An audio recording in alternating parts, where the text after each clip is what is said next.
Beaucoup de youtubeurs vous expliquent comment faire une miniature sur YouTube, mais très peu vous expliquent en profondeur l'importance d'une miniature.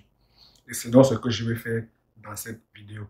Pour commencer, il faut d'abord comprendre à la base ce que c'est que YouTube. YouTube, c'est tout simplement YouTube, donc votre télévision. Parce que quand YouTube a été créé en 2005, les anciens téléviseurs étaient des tubes cathodiques. Et même si vous apercevez le logo de YouTube, vous verrez que ça a la forme d'un tube cathodique. Parce que YouTube, c'est juste de la télévision. Et qu'est-ce qu'une télévision?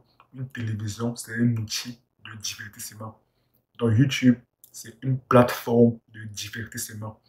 La preuve, pour ceux qui ont un iPhone, si vous consultez le groupe d'applications, vous verrez que YouTube fait partie du groupe d'applications lié au divertissement. Parce que YouTube a été conçu à la base pour se divertir. C'est, on peut beaucoup apprendre sur YouTube, il y a des vidéos éducatives, mais à la base, YouTube, c'est fait pour se divertir. Donc on peut dire à 80 voire 90%, c'est fait pour le divertissement et 10 à 20%, c'est vraiment pour s'éduquer. Et même pour s'éduquer, là, c'est lorsqu'on a une recherche intentionnelle, lorsqu'on part sur YouTube pour rechercher un truc précis. Là, nous sommes dans un mood, dans une vibe de vouloir s'éduquer. Mais si, comme vous, comme moi, comme la plupart des personnes, et la plupart du temps, lorsque nous entrons sur YouTube, on n'a pas réellement de but précis ou bien de recherche précise. On va juste, on recherche la vidéo qui a attiré notre attention. Là, nous sommes dans un état d'esprit de divertissement. On y va seulement pour se divertir. Et donc, dans ce cas, les vidéos que nous regardons sont les vidéos dont la miniature a particulièrement attiré notre attention. Et c'est donc pour ça que moi, je distingue deux types de trafic. Le premier type, c'est ce que j'appelle le trafic froid. Au départ, on était intéressé par un sujet en particulier, ou alors au départ, on était intéressé par rien du tout. On venait seulement sur YouTube pour se divertir. Mais on regarde une autre vidéo qui n'a aucun lien avec le sujet du départ, le sujet qui nous intéressait au départ. Et pourquoi on regarde cette vidéo? Parce que la miniature nous a persuadés. C'est pour ça que je qualifie cela de trafic froid. Parce qu'au départ, nous sommes froids par rapport à la vidéo qu'on va regarder. Mais la miniature a réchauffé notre cœur. La miniature nous a persuadés, nous a convaincus de regarder cette vidéo. La miniature a transformé notre cœur qui était froid en un cœur chaud. Donc, premier type, c'est le trafic froid. Le deuxième type, c'est ce que j'appelle le trafic chaud. Au départ, nous avions un sujet qui nous intéresse et on va sur YouTube pour rechercher des vidéos uniquement par rapport au sujet en question. Et on regarde des vidéos uniquement par rapport au sujet qui nous intéressait au départ. Donc ici, la miniature n'a pas eu un grand effet. La miniature n'a pas eu un effet de persuasion. Voilà donc les deux types de trafic. Premier type, le trafic froid. C'est nous qui allons vers l'audience pour tenter de persuader l'audience de regarder nos vidéos à partir de notre miniature.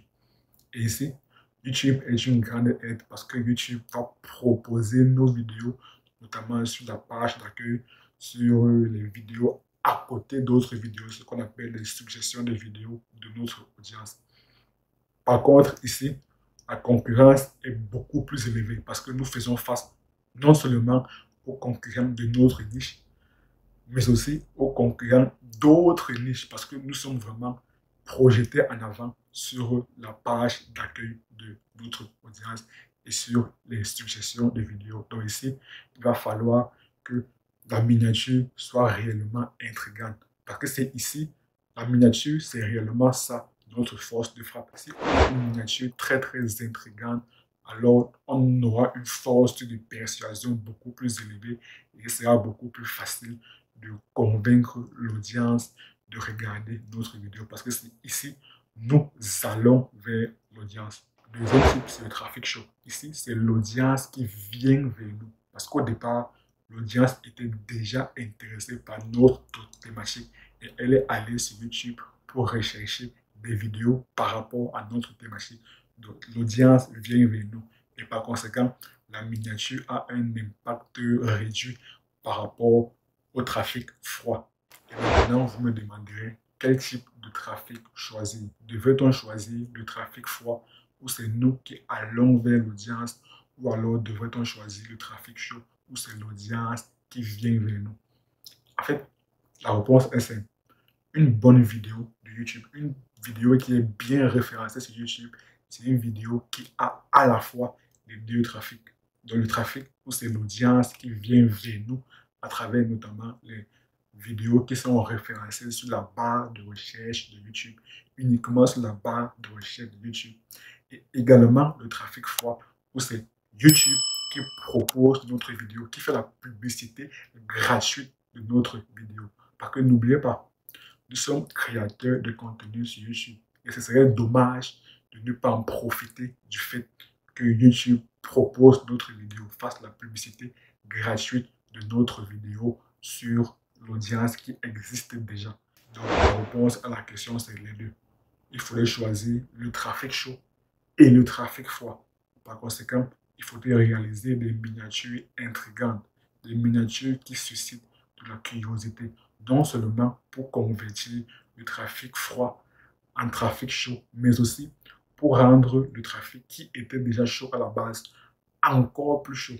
Voilà donc ce qui explique pourquoi les miniatures sont très importantes sur YouTube. Et pour cela, pas besoin d'avoir des compétences ultra pointues en design graphique, en media making. Vous pouvez réaliser des belles miniatures sans expérience. Pour savoir comment les faire, cliquez sur la vidéo qui apparaît à l'écran et on se retrouve de l'autre côté. À très bientôt.